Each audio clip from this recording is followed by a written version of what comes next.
अबे कटोरीच्या कटोरी फेकून देऊन राहिले ना तुम्ही. गुलाबजाम काय काय काय रसमलाई काय काजू कतली काय कुटी काय हे एवढं हे अन्न वाया गमावणं.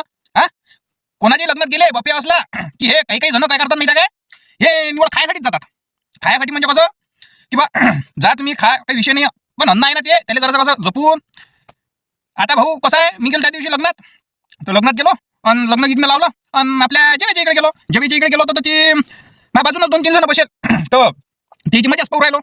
मग त्याचं कुसबुस चालूच होतं. अबे तर हे आहे, तर ते आहे, अबे ती रसगुल्ले आहे, तर ती हे आहे. अरे बा तू खाणं, पण ते ताटात जेवढं घेतलं तेवढं तर संपव पहिले. बरोबर आहे की नाही? त्या ताटातलं दिलं त्या डस्टबिनीत टाकून आणि चाललं ते दुसऱ्या इकडे. बरं ते आलं तिकून घेऊन आणलं कमी नाही, ह्या कटोरीच्या कटोरी घेऊन येऊन राहिलो. 3-3, 4-4 गुलाबजाम, 8-8 त्या सोनपापड्या गुलाबजाम काय काय म्हणजे ते नावही येत नाही आपल्याला असे पदार्थ. बरं बा तू खाणं खायला म्हणही नाही. हा वाया तर नको गमवू. अबे वाया गमावणं म्हणजे काय, ते वेस्टेज आहे ना ते. त्याच्यात कसे 4 माणसं 5 माणसं जेवतात ना.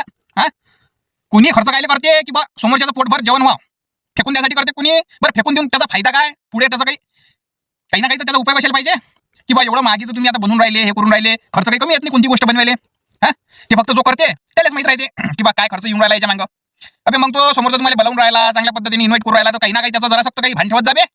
हा भुर्र पैसे तिकडे तिकडे, भुर्र इकडे तिकडे. अबे थांब ना, एका ठिकाणी टेकवा ते बुड टेकून जेवा ना मस्त शांततेत. हे काय लावला बे धसुसुडेपणा, धस इकडे पहिनं धड तिकडे पहिनं. ते आलं बा, ते ताट घेऊन आलं आणि ते त्याला सुशेच नाही काय जेव्हा आणलं अलपच आणला एवढा मोठा भरून. मग सुशे नाही काय करा, मग त्याच्या दोस्ताला करे का रे बा कुठून सुरुवात करू. तो म्हणे गोड पासून कर. हा म्हणे नाही, गोड आता जर खाल्लं तर मला हे बाकीचं चटपटा धकीन नाही. तो म्हणे मग चटपटापासून कर. नाही ना म्हणे चटपटे खाल्लं तर मग जेवण धकीन नाही. मग तो म्हणे जेवणापासून कर. तो हा डिसाईड करायचा अर्धा घंटा गेला की नेमकं चालू कुठून करा. बरं चालू कुठून करा, त्यानं केलं इनमिन चालू. तर त्याला सुशे नाही नेमकं जेवावं काय. अबे झोंग्या एवढं मोठं ताट भरून आणलं ते. हा महिनाभर एखादं लेकरू महिनाभर जेवते देतात तेवढ्या याच्यात. हा त्या आणलं हे टप भरून जेवण, काय सुशीन का तुला झ्यामे. तो कसं आहे मित्रांनो, हे जरा तुम्ही पण याच्या इकडे लक्ष देत जा.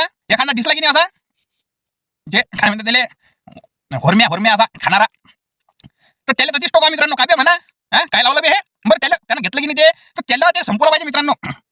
बरोबर आहे की नाही. आता तुम्ही अन्न घेऊन राहिले ताटात, ते जेवायसाठी घेऊन राहिले, जसं काही हे नाही केलं तर असं आहे मित्रांनो. तर पहा जरासं कम की कसं आहे, भारतातले अर्धे लोक हे एका टाइमवर जेवतात. काहून तर बा त्याला अन्न भेटत नाही. बरोबर आहे. जर आपण हे अन्न वाचवलं तर कसं आहे, काळ लागते, टाइम लागते, पण या गोष्टी होतात. या धीरे धीरे होतात, पण होतात. प्रत्येक जण हा कसा उपाशी निघाला पाहिजे मित्रांनो. एवढंच आपलं म्हणणं आहे की भारतात प्रत्येकाला 2 टाइम जेवण आणि बाकीच्या सुखसुविधा भेटल्या पाहिजेत. तर पहा मित्रांनो, हे असं तुम्ही जरा